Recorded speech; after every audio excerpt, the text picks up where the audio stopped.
Shout out to Chicago. Now, over in Chicago, the crime wave continues. I've pivoted from talking only about what is happening from a broad view in Chicago to talking about what's happening long term with Chicago. And then I pivoted from what's happening long term of what I think is going to happen and using my predictive or my perspective to predict what's going to happen long term into going extremely short term, meaning that every piece of news that we have for Chicago lately and including today is based off of what's happened over the last 24 hours. Let me say it again for the people in the back. Every piece of news that we're sharing with related to Chicago is news based off of what's happened over the last 24 hours. Okay? Let's go ahead and get into it. A disturbing crime in Lake County. A woman's body dumped on the side of the road. Nate Rogers is live with the latest tonight from Old Mill Creek. That's right, guys. In fact, we learned that the woman's body was actually wrapped in a plastic bag. She still remains unidentified at this time. Police right now working on finding as many leads as they can. Look closely at the far right of your screen. Lake County officials recovering a woman's body inside a black plastic bag on the side of the road. It happened around 7 a.m. along Hunt Club Road, just south of 173 here in Old Mill Creek. Deputies received several 911 calls before responding. Based on preliminary information, it appears she's in her 30s or above, and she did sustain trauma to her body. Sheriff's detectives responded and do believe that she is the victim of a homicide. Based on the facts as we know them at this time, it would appear that her body was dumped at this location and the actual homicide did not occur there. Authorities not releasing too many details about the case just yet. The woman's body was located less than 2 minutes from I-94, surrounded by farmland with no surveillance cameras in sight. Also, only 3 homes in the immediate area. Neighbors telling Fox 32 off camera they didn't see any activity beforehand. Police hope autopsy results will provide further details into how the victim was killed. Canine units also at the scene, sniffing and searching for any leads to the killer. One of the things that detectives will do is search through any missing persons that we have open, any that in greater Lake County are in existence. And if they come up with dead ends there, they'll broaden that search and reach out to regional law enforcement across the state. And one resident we spoke to off camera about this absolutely stunned, saying she did not see any of the activity before all of this transpired. Again, limited details from authorities right now. We know that the victim is a white woman, apparently in her 30s. Authorities telling us no suspects in custody at this time. So, you got a snow hare that found themselves under the duress of whomever, wherever. Nobody has a lead. Nobody knows what a suspect is. Nobody is aware of what happened. So they drove them out into a Chicago suburb and then dumped the body basically on the side of the road. Basically wrapped her up in a plastic bag and discarded her body like she was nothing.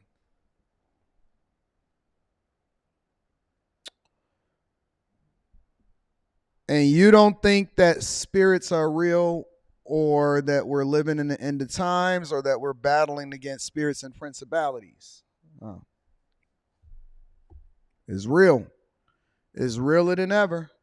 It's realer than you could ever imagine. You don't believe me? Okay. So let's see what else happened over the last 24 hours. 2 postal workers robbed in Forest Park just days apart. Police there arrested someone they believe is connected to at least one of those thefts. And now Illinois Senator Dick Durbin wants to put Postal Police back on the street to protect workers. Our Tera Molina has been tracking postal carrier robberies and takes a look at this proposal. We've tracked the crimes across our area, and they're getting worse, with assaults against postal workers up more than 230% in the last 3 years. The group that represents letter carriers here say this proposed legislation is a long time coming. Putting Postal Police back on the street. With Senator Dick Durbin introducing a proposal for a new law that would allow the Postal Service to assign Postal Police officers to protect workers against robberies. What century are we living in to where, number one, we've taken money away from the budget in Illinois and Chicago to allocate towards things that does not help residents and is not meaningful to the people within the city, right? And it used to be, as far as I know, because even in my hoods in Detroit and stuff, we don't have in the city of Detroit, and majority of the places in the city, the postal workers always walk their beats. So out in the suburbs, most postal workers just get in and they drive on the left side of their car and then they just throw the mail inside of the little thing and they never really get outside of the car.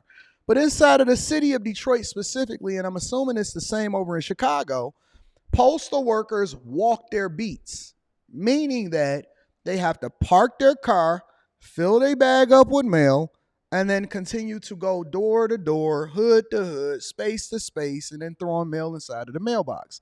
Now, regardless of how bad it used to be, regardless of how bad it got, the thing about it was that you never got on a postal worker. We were so cool with our post office guy. It's funny. He used to put his bag down. I don't know if it was his break. I don't know if he was just getting extra overtime or whatever. He would put his bag down and he would hoop with us in the summertime. And he had game too. He had game. He had stamina. I don't know if it was just because he was walking that beat every day, but he had game. So our postal worker used to put his bag down and hoop with us, and he'd be all sweaty, and then he hit right back on his route, and he'd be in the streets throwing the mail and kicking it. I have never in my life heard of Postal Police. Maybe it was a time that it happened. I'm not sure what area that it was in. Maybe it happened before I was even born, but I have never in my life heard of Postal Police. I've never heard of it before. We can't get any officers or enough officers hired in Chicago and New York and all of this stuff. But now we have to get police officers just to be able to get you your checks, you your mail, and you whatever it is that you're looking for in the mail. Never mind the packages, the people that's stealing all of the packages and the thieves, because that's always been a big thing over the last few years, especially during the pandemic, right? So package thieves is completely different. But the United States delivering your mail is literally almost like a human right. I mean, they practically should have wrote it inside of the Constitution. That is a human right. And the postal workers, the robberies from postal workers are going up at a rate over in Chicago at about 230% every year is going up. If you got a job and you're going out there to deliver the mail, it's already cold outside in the Windy City, you getting robbed. What could you possibly rob the postal worker of? They ain't even got nothing. They don't even have nothing. What could you possibly rob the postal worker for? Happy that he is taking the approach to do something, to get something done for us. It's a proposal workers here in Chicago want to see made into law, according to Elise Foster. They want to see Postal Police, somebody out there patrolling. The workers here in Chicago, they're fed up. They're scared and they want to know what's going on. They want to see more. She represents more than 5,000 Chicago area workers as president of Branch 11 of the National Association of Letter Carriers. With 2 postal workers robbed at this Forest Park intersection in a matter of days. The first, Saturday. Police tell me a man approached the postal worker outside of his truck and said, "I don't want to hurt you," robbing him of his master keys, allowing access to multiple mailboxes. Then another robbery here Tuesday. This time, police say a worker was delivering mail when a man approached and said, "Gimme them keys," showing the worker a black handgun, robbing the worker again of master keys. Gimme them keys. Gimme them keys. Yo, don't you know that stealing mail, let alone robbing a postal worker, is like a major federal offense? You didn't know that? Stealing mail, going and taking people's mail. Look, I remember during the recession back in like 2008, 2007, 2008, when everything started getting bad. And one of the things that I used to do, ignorantly, obviously, was I would leverage wherever it was that I was working at that particular time. So I would give me a little job here and there or whatever. And then on my break, because I knew that they wasn't monitoring the amount of things that you can print, I would print off the flyers for whatever it was that I was promoting at a local level, because I've always believed that you got to get hot locally before you start to get hot internationally, right? And so I would print out as many flyers as I can get, right? And so not only did I print out the physical flyers, but then I got smart enough to not doing them as single pages, and then I started making them smaller, and so I would do them in 4s. So I went and ordered a cutter, and then we would print them out in 4s, and then I would cut it vertically and then cut it horizontally, so every page actually produced 4 flyers. And we would go around, right? I would go around on my breaks or any additional time that I would have. I've always been a hustler. I've always hit the streets.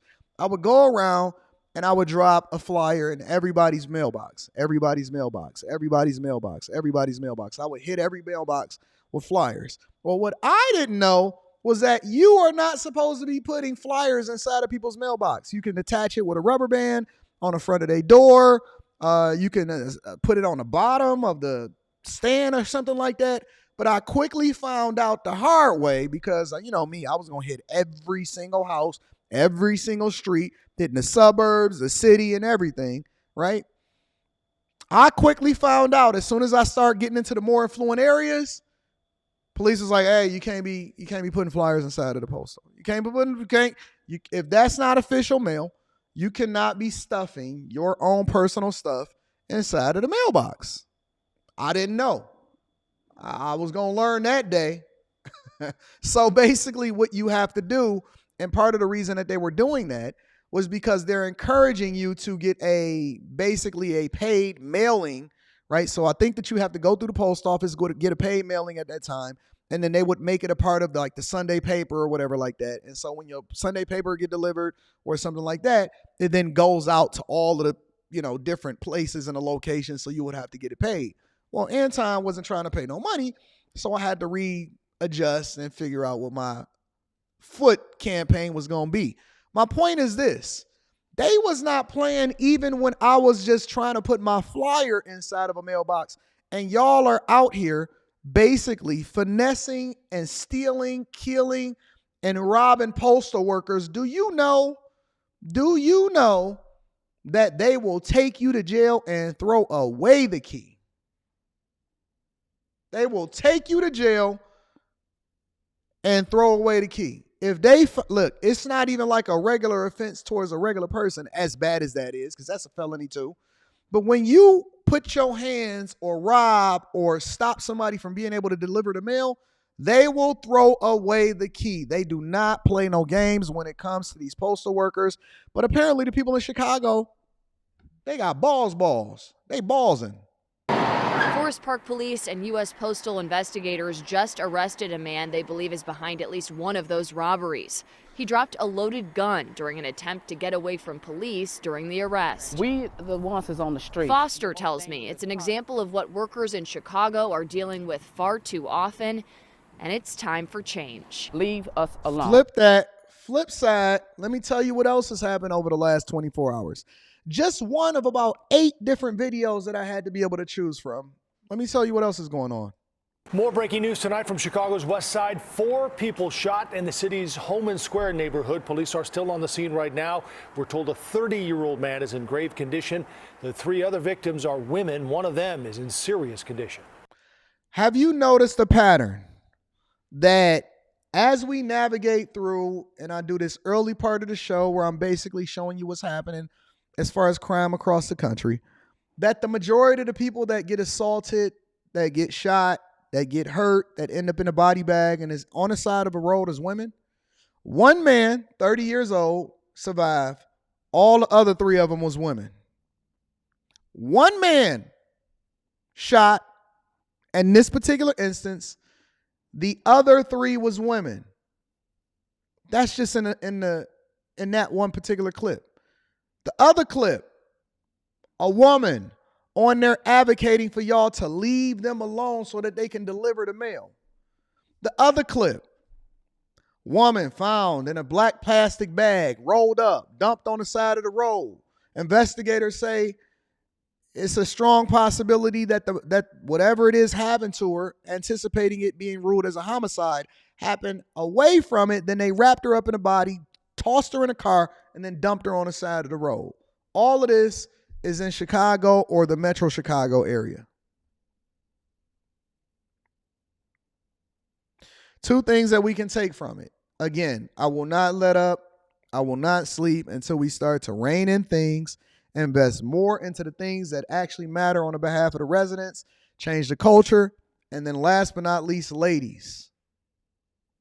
Ladies, it's not safe out here by yourself. I hate to say it. I hate to emphasize it like this, but I'm just telling you, it's not safe for you out here by yourself. I know that y'all think y'all strong. I am woman, hear me roar. It's not safe for y'all out here in these streets. When I see women out here in the streets, just willy-nilly out here having a good time, and they don't have a partner, and when I say a partner, somebody with them in a group or a man with them, I cringe. Even right now to this day, I cringe. Because anything could happen, and if anybody is trying to do something, whether they're trying to rob you or get at somebody, or if they just, trying to participate in a crime of opportunity, they're more likely to get at you because you are the weaker link, you are the weaker vessel. If it's a guy over there walking and it's a woman over there walking, who you think that they're going to choose as far as trying to get the least resistance? Who do you think that they're going to choose as far as the path to least resistance? I'm not even talking about on no gender war type of stuff. I'm talking about logically, it's not safe for you out here in these streets. Stop trying to be us, because I don't even want to be out here past a certain time in spaces that I'm not supposed to be in, because I know that it's just a crime of opportunity and I'm not just automatically exempt from it just because I'm a man. You don't even have hey, you know what the thing about women is? How come they women intuition never works when you need it, when it's meaningful? How come a woman's intuition is never accurate when it's time to vet when a guy is supposed to be for them, as far as opening up their legs and then having a child with a man that they're not supposed to have, going in spaces and operating like men in spaces that they're not supposed to be in, being able to sense when somebody is finessing them and feeding them a load of crap in order to continue to sell books or something over into them. How come women intuition never works when you need it, but it only works when it's not meaningful for things that doesn't actually help anything?